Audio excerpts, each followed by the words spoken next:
saltwater crocodile, the correct name of the saltwater crocodile is Crocodilus paradoxe. Crocodilus paradoxe. So this one is not on the red list and not It's extinct. least threatened, even though it is extinct in some countries, but very common in others. So the world population is not going to go extinct because there's plenty of them here.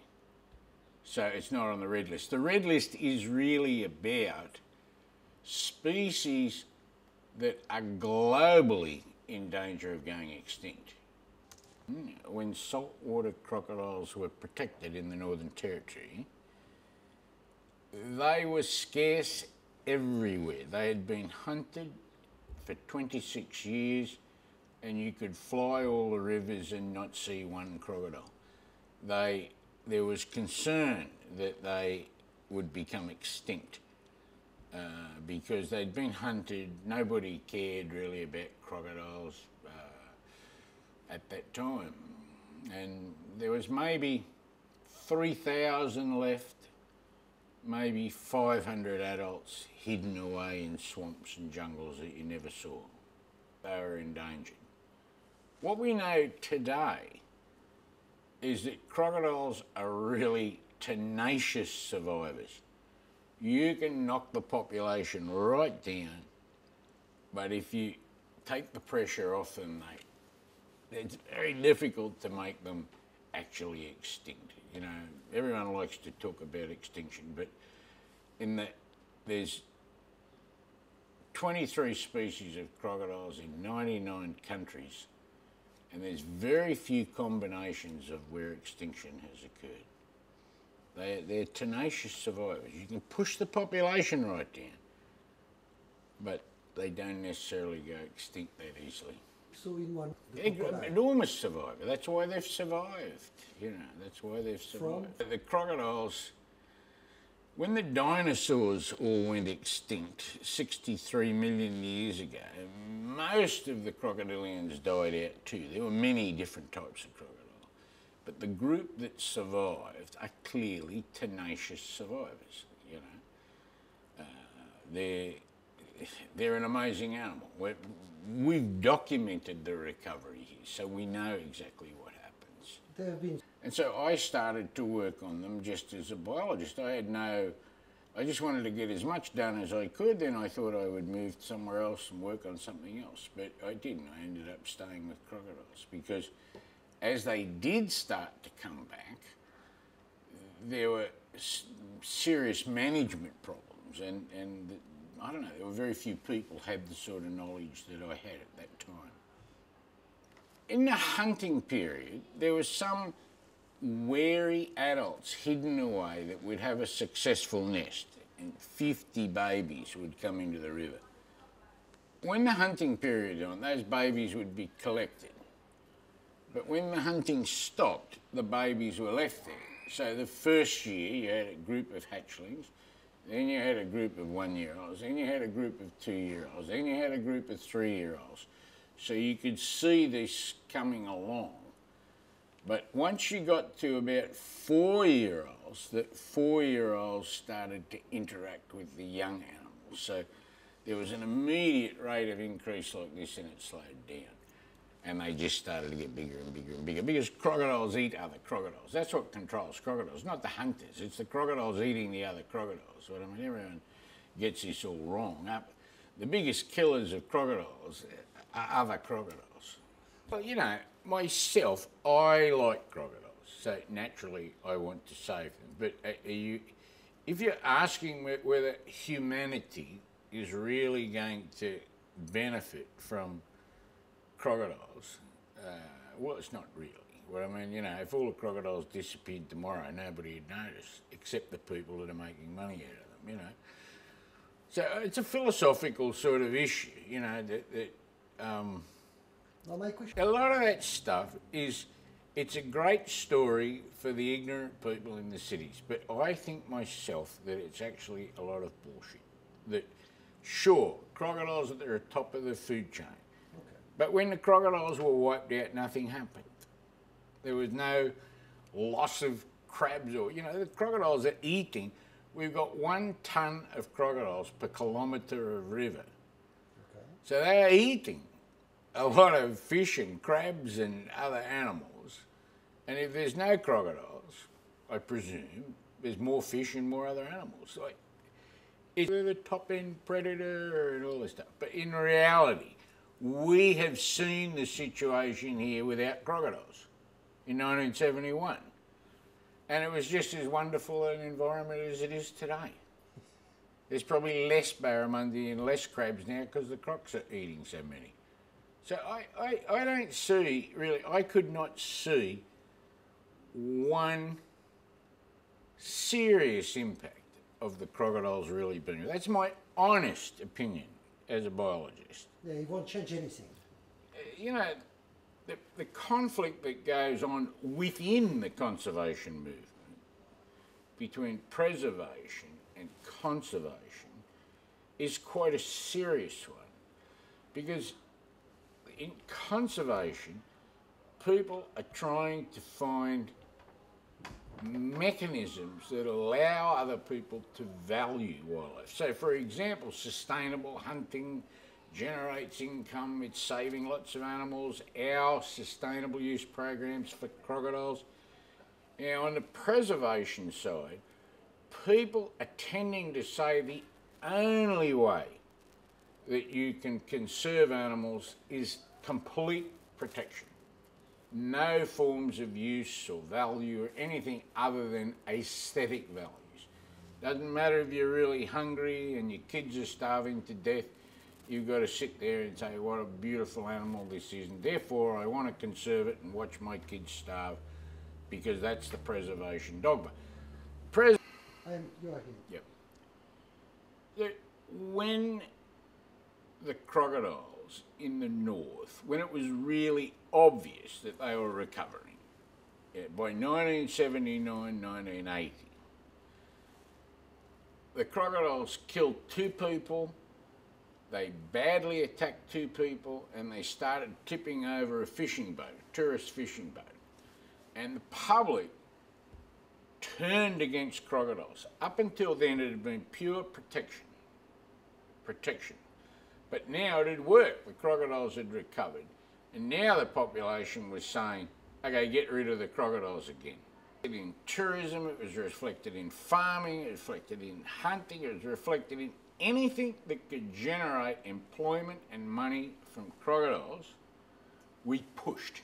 And as a scientist, I pushed. You know, where crocodile farming came in, we did much of the pioneering research with crocodile farming, with eggs and egg incubation. We now have a big farming program. The landowners get paid for crocodile eggs on their land. They see crocodiles as an asset. And so, oh, people, what have you done? You know, that's terrible, terrible, terrible. But it worked. Our crocodile populations have gone up 20 times in number and 100 times in biomass. At the same time, tigers have gone down 50% because nobody benefits. Who benefits from the local people? Don't benefit from tigers, they get eaten. Whereas we bring in systems here to make it economically, make it valuable, you know. And so, you know, France is a leading country in high fashion design. No one equals France, using crocodile products. They are doing more for conservation of crocodiles than anyone else in the world. Crocodile skin products, because they're going to use things made out of compressed carrots or something to keep the animal rights people happy.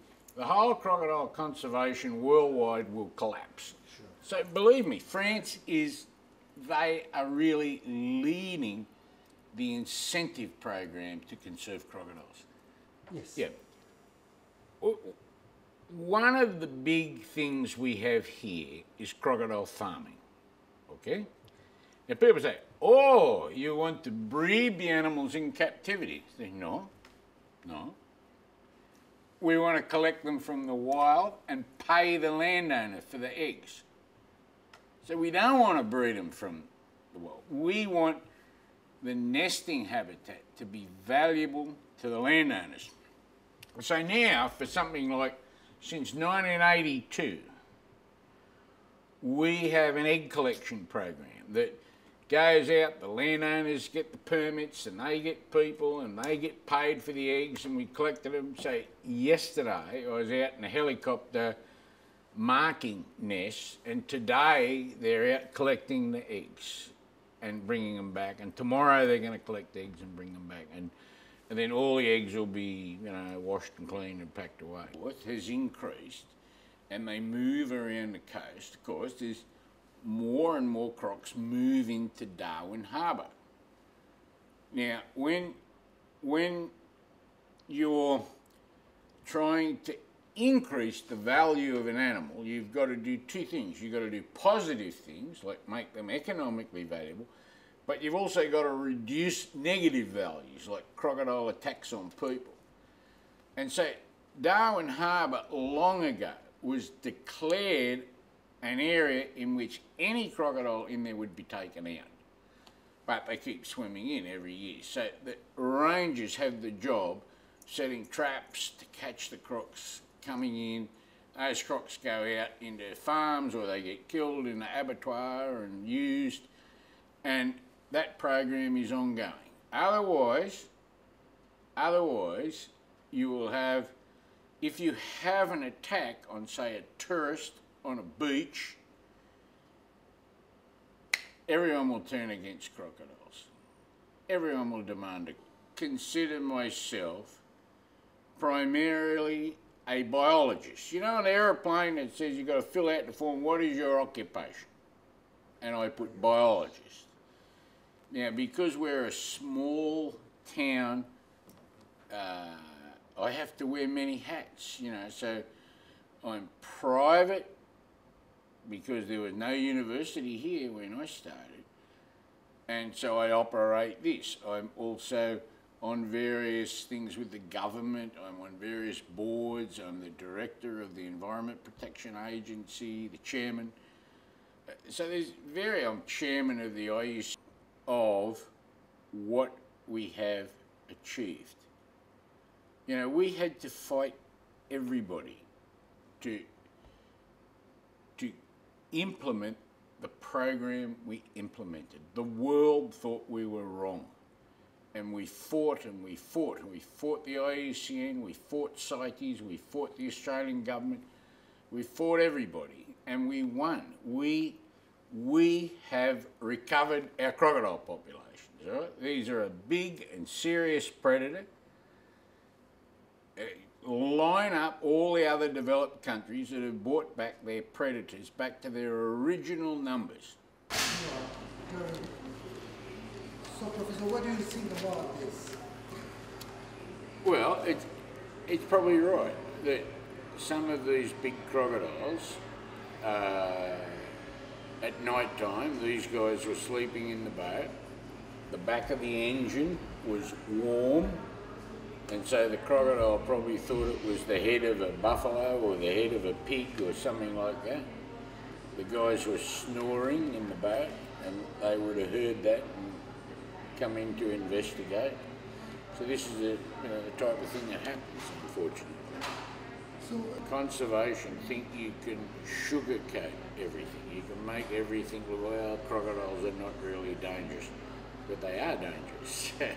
So you've got to be very careful. My view has always been that people will be much better off if they believe and know that crocodiles are dangerous, then they can avoid it. Where the rangers do their job, like we work with them, we still have a lot of the historical data, so sometimes they catch crocs that have been marked 20 years ago or something, so we work closely with them, but when it comes to the problem crocodile program and getting crocs out of Darwin Harbour, they're very efficient and proficient, and they do an excellent job of keeping the numbers down in the harbour, which lessens the probability of an attack. Because, yeah, we're not working with them all the time, but bearing in mind that we were the people involved in developing some of these programs and developing the management program. But now, you know, the government runs its program, and education is really the key to keeping the number of attacks down. And that's important, because if the attacks come up, the people then get sick of crocodiles, so they're not going to, you know, they're going to politically say, well, okay, when are you going to get rid of the crocodiles? So you've got to balance values. You've got to get rid of the negative values and add to the positive values. So management of any predator is about value. Program to the young people, like 10 years old, in a school? Well, you go to the school? government does. They were programs we started a long time ago, but the government does that. They have a big program of educating people, and we do too. We send people out to schools, and schools come and visit here, and we talk to them very frankly about, we let them hold crocs and touch crocs and learn about crocs, but we don't sugarcoat. You know, we tell them, make sure everyone understands that these are serious predators.